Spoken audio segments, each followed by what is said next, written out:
Welcome to English Podcasts. Relax and enjoy your listening practice.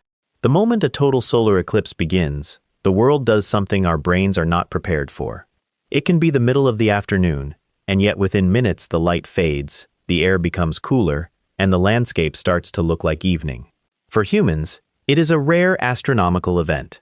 For an animal that has no idea what the moon is doing, it is simply a sudden and unexplained change in the environment. Scientists have tried to understand what animals actually do during those strange minutes.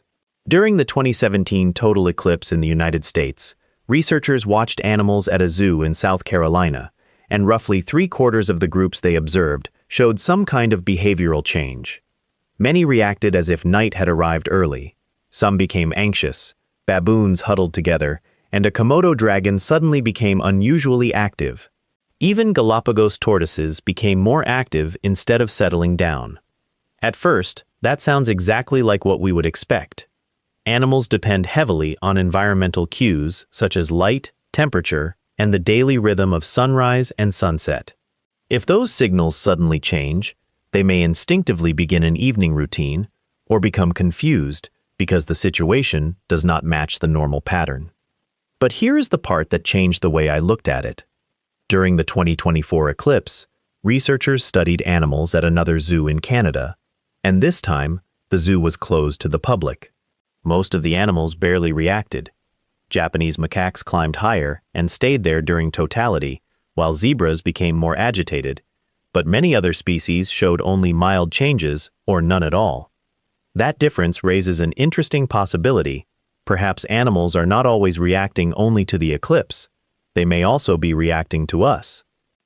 Think about what humans do during totality. Thousands of people gather together, stop their normal routines, point toward the sky, move around, make noise, and sometimes become deeply emotional. Research involving people who observed the 2024 eclipse also found that those who experienced totality often reported a stronger sense of awe. And that is what I find most fascinating. We watch animals because we expect them to behave strangely when the sun disappears, but we rarely consider ourselves part of the experiment. An animal may notice the darkness, but it may also notice hundreds of excited humans suddenly behaving in a completely unusual way. Maybe an eclipse does not simply reveal how animals respond to nature. For a few minutes, it also gives us a chance to see our own behavior from the outside, and from that perspective, we may be the most remarkable animals in the crowd.